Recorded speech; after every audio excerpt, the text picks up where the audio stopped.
Well, folks, here we are again a week later. I was hoping this week I'd be able to get this engine in and get a startup video of it in the car, but that just wasn't in the cards. Now, looking at the engine, it's beautiful. It's all put together.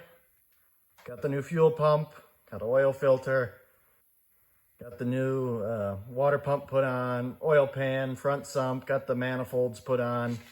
She's looking pretty here. Pretty. If you look at the back side, you're going to see that is not a Cruise-O-Matic transmission.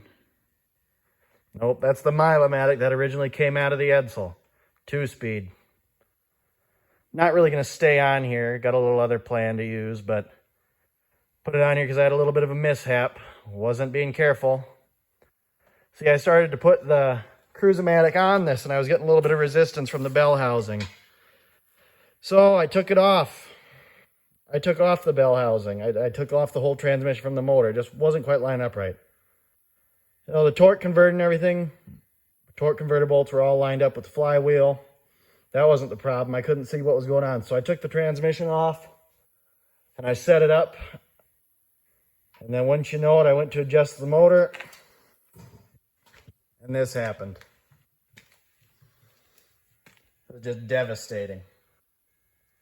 Transmission fell off the little table I was using. The bell housing broke the brunt of the fall.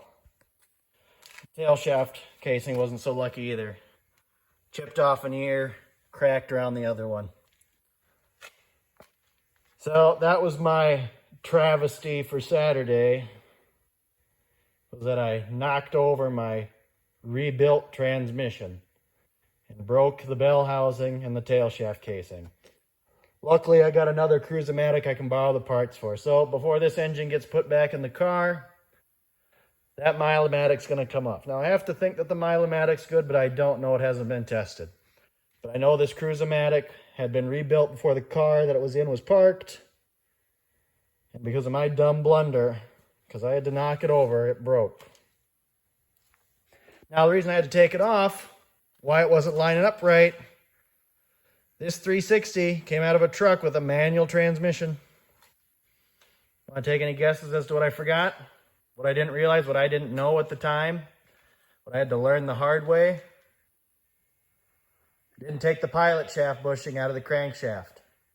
It was causing resistance. It was pushing against the torque converter. That was the main problem. So once I got that out, this other transmission went on in about 5 minutes. But yeah, note to self. If you pull a motor from a manual transmission car or pickup, take out the pilot shaft bushing before trying to mount up your automatic transmission. Save you a lot of headaches. Save you a lot of pain. Shed a few tears over this one. I know this is a good transmission. It still is. I just now got to spend another hour of my time pulling the transmission out of the other car just to get the bell housing and the tail shaft casing. But this week, this will be going in the Edsel. That's a guarantee. I'm going to start it this week. I'm going to drive that Edsel this week. That is my guarantee. This motor's all put together. I got the carburetor and everything for it put together. I redid the ignition system on it, so the distributor, all new components to it. This car should run like a top. So, we're going to be anticipating this. So next Sunday, you're going to see this Edsel running, and I'm going to stick to that. I'm going to make sure it happens. Even though I got teaching in services and professional development this week, it's going to happen. So check back next Sunday, like and follow along, subscribe to the channel, have a good day, and make sure, always double check so to save yourself problems. Have a good day.